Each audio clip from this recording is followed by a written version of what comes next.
Jesucristo. Nagpupuri kami sa'yo, Panginoong Jesucristo. Ngayon'y panahong marapat, panahon ng pagliligtas, araw ngayon ng pagtawag, upang makamit ang habag ng Panginoong matapat. Nagpupuri kami sa'yo, Panginoong Jesucristo.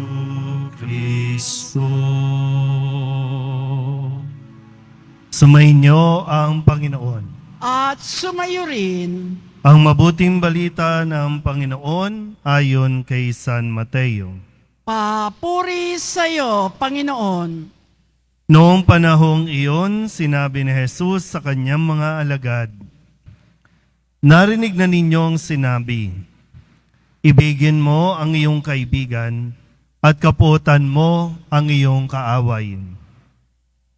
Ngunit ito naman ang sabi ko, ibigin ninyo ang inyong mga kaaway at idalangin ninyo ang mga umuusig sa inyo upang kayo'y maging tunay na anak ng inyong amang nasa langit. Sapagkat pinasisikat niya ang araw sa masasama at sa mabubuti at pinapapatak niya ang ulan sa mga banal at sa mga makasalanan. Kung ang mga umiibig sa inyo ang siya lamang ninyong iibigin, ano pang gantimpala ang inyong hihintayin? Hindi ba't ginagawa rin ito ng mga publikano? At kung ang binabati lamang ninyo'y ang inyong mga kapatid, ano ang nagawa ninyong higit kaysa iba? Ginagawa rin iyon ng mga hintil. Kaya dapat kayong maging ganap, gaya ng inyong amang nasa langit." Ang mabuting balita ng Panginoon. Pinupuri ka namin, Panginoong Heso Kristo. Magsiupo muna po ang lahat. Isang mapagpalang tanghali po sa inyong lahat. Sabihin nyo nga po, Kwaresma. Muli, ikondisyon ang sarili. Nasa panahon tayo ng Kwaresma. Sabihin nyo nga po ulit, Kwaresma. Ayan. So, 4 na pong araw na paglalakbay. 4 na pong araw na paghahanda para sa Pasko ng pagkabuhay o yung pagpapakasakit, pagkamatay at muling pagkabuhay ni Kristo. Isang linggo na tayo. Malinaw po ba? Isang linggo. At sa bawat linggo, tayo po ay inaanyayahan na makinig ng mabuti sa kung saan tayo dinadala ng ating pong mga pagninilay. Baka lang po, no, marami sa atin, lalo na mga Katoliko tayo na simba lang tayo ng simba. Minsan maisipan lang natin magsimba, hindi natin inaalam kung ano nga ba yung season, ano nga ba yung panahong ito. Panahon ito na inaanyayahan tayo na magsisi sa ating mga kasalanan. Hindi madali, kung kaya tayo po ay inaanyayahan na unti-unti pumasok tayo sa mga pagdiriwang na ito. Kaya bago po tayo mag-shift, no, tungo sa ikalawang linggo ng Kwaresma, balikan po muna natin yung ilan sa mga mensahe na dapat nating matandaan na bilang gabay, no, sa atin pong paglalakbay. Nung Lunes, sinabi po sa atin, pinaalalahanan tayo. Sinabi ni Jesus, "Nang gawin ninyo ito sa mga pinakahamak sa mga kapatid kong ito ay sa akin ninyo ginawa. Ito yung pagdating ng araw, tayo po ay haharap sa hukom, paghihiwalayin ang tupa sa kambing. At kung paanong pinaghihiwalay ang tupa sa kambing, ganun din ang mangyayari sa atin.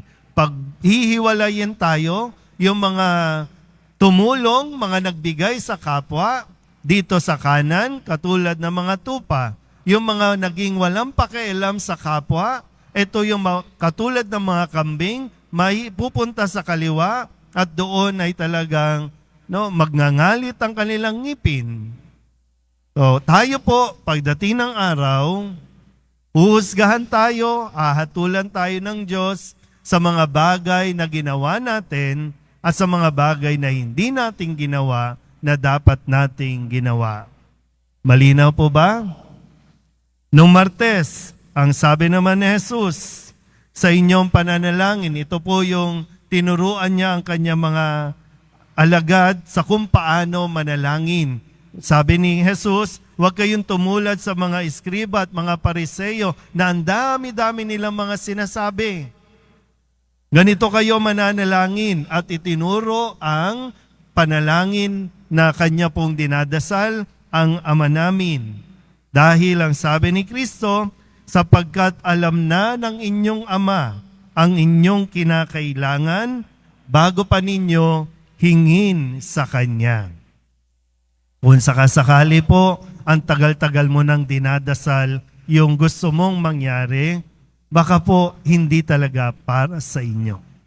Kasi alam ng Diyos kung ano ang kailangan mo. Kailangan mo lang ma-pinpoint, mismong mapangalanan kung ano talaga ang gusto mo. Nung Miyerkules, ang sabi naman ni Kristo, sa araw ng paghuhukom ay titindig, sabi titindig ang mga taga Ninive dahil nakinig sila sa panawagan. Nung sinabi ni Jonas, gugunawi ng Ninive kapag hindi kayo nagsisi sa inyong mga kasalanan. At nagsisi sila. Ngayon, kaharap nila si Jesus. At sinasabi niya, sapagkat nagsisi ang mga taga Ninive dahil sa pangangaral ni Jonas. Ngunit higit na di hamak kay Jonas, kay Jesus o kay Jonas, ang naririto. Nung Huwebes, ang panawagan naman sa atin ay pinaalalahanan tayo na makiisa lagi sa simbahan, sa pamumuno ng ating Santo Papa. Nung ipinagdiwang natin ang kapisahan ng luklukan ni San Pedro at pinaalala sa atin na ibinigay kay Pedro ang susi ng kaharian ng langit. Kaya sinabi niya, anuman ang ipagbawal mo sa lupa, ipagbabawal sa langit. Anuman ang ipahintulot sa lupa, ipahihintulot sa langit. Malinaw po ba? Okay pa ba? O sa sobrang init, lutang na tayo na naman? Gising po, no? Hindi pwedeng nakaupo lang, hindi pwedeng nakatulala lang, kailangan mong naririnig ang mga salita ng Diyos. Kahapon, Biyernes, ang paalala sa atin, makipag-ayos ka sa Kanya habang may panahon pa bago Kanya iharap sa hukom. Sabihin niyo nga po, makipag-ayos. Yung konteksto, ang sabi ni Jesus, kapag alam mo, pag nalaman mong may sama ng loob sa iyo ang isang tao, kapag alam mo na mayroong sama ng loob sa iyo ang kapatid mo, puntahan mo na, makipag-ayos ka na sa kanya. Naintindihan ba yon? Narinig ba? Narinig pero ayaw nating gawin. Kaya nga may responsibilidad ka. Kaya nga ang sabi ni Jesus, malinaw naman, no? Kapag alam mo, minsan hindi mo alam eh. Minsan para sa iyo, biro lang. Minsan para sa iyo, wala lang. napikon, nagalit, sensitive. Ngayon, alam mo na, so kung alam mo, responsibilidad mong makipag-ayos sa kanya. Huwag kang magmatigas. Nakasakit ka, so lumapit ka. Ikaw yan. Ngayon naman, ang sabi ni Jesus sa atin, ibigin ninyo ang inyong mga kaaway at idalangin ninyo ang mga umuusig sa inyo. Kung kahapon, kapag alam mong may nagawa kang mali, mag-sorry ka. Pero kung yung taong to, hindi pa rin nag-sorry, alam niya na nagkamali siya, sinabi mo na nasaktan ka, pero nagmatigas, ano ang dapat mong gawin? Ipagdasal ang umaaway sa iyo. Ipanalangin ang umuusig sa iyo. Ibigin ang kaaway. Uwian na ba? Nandito kasi tayo, hindi para sa mga ganitong bagay. Karamihan sa atin o kadalasan, nagpupunta tayo sa harapan ng Nazareno kasi meron lang tayong gustong hingin. Pero higit kasi yung nais na ituro sa atin ni Jesus. Kaya nga ang sabi sa unang pagbasa, ibinigay na sa inyo ng Panginoon ang mga tuntuning ito. Sundin ninyo ito ng buong puso't kaluluwa. Ano ang tuntunin na dapat nating gawin? Ang sabi ni Kristo, ibigin ang kaaway, ipagdasal ang umuusig sa atin. Sabihin nyo nga po, ibigin ang kaaway. Magtutulog-tulugan na lang tayo. Kunyari, wala tayong narinig. Kasi nga, di ba, ang hirap naman yan, Lord. Inaway na nga ako, tapos iibigin ko pa. Sinisiraan na nga ako. Ipagdarasal ko pa. Kung tao lang talaga, mahirap yan. Kasi tayo, kapag inaway, away din yan. Awayin din natin, di tayo patatalo dyan. Kaya lang, deboto tayo ng Poong Nazareno. Kaya lang, gusto nating sumunod kay Kristo. Kaya nga nililinaw ko, gusto ba natin talagang sumunod kay Kristo kaya tayo naririto? O gusto lang natin may hingin sa Poong Nazareno kaya tayo naririto? Kailangan mo ding linawin, sino ba talaga si Kristo sa atin? Kung malinaw sa atin, sa puso't isipan natin kung sino si Kristo, ang gusto niya maging ganap yung pagiging deboto natin at ito yung tuntunin. Ibigin ang kaaway, ipagdasal ang umuusig. Ipagdasal natin na sana tumino na, sana mag-sorry na, sana magkaroon ng lakas ng loob na baguhin na ang kanyang maling ginagawa sa atin.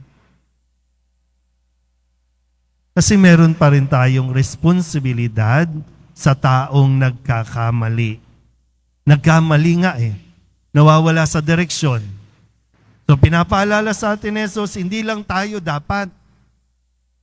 O hindi dapat mawala yung ating pagmamalasakin kahit pa nakaranas tayo na hindi pagmalasakitan at dahil nga sa ibang tao naghihirap ka, nakakaranas ka ng kung anumang pagsubok. Pero ito ang paraan para maging kompleto tayo, para maging ganap yung kaligayahan ng Poong Nazareno na matutuwa siya na kapag nakikita tayo, nasa tamang direksyon ka kasi kahit na inaaway ka, minamahal mo pa rin siya. Mahirap, tama yan. Totoo yan, mahirap. Pero kung hihingi tayo ng tulong sa Poong Jesus Nazareno, hindi imposibleng magawa natin ang ipinapagawa sa atin ng Panginoon. Ibigin ang kaaway, ipagdasal ang mga umuusig sa atin. Amen?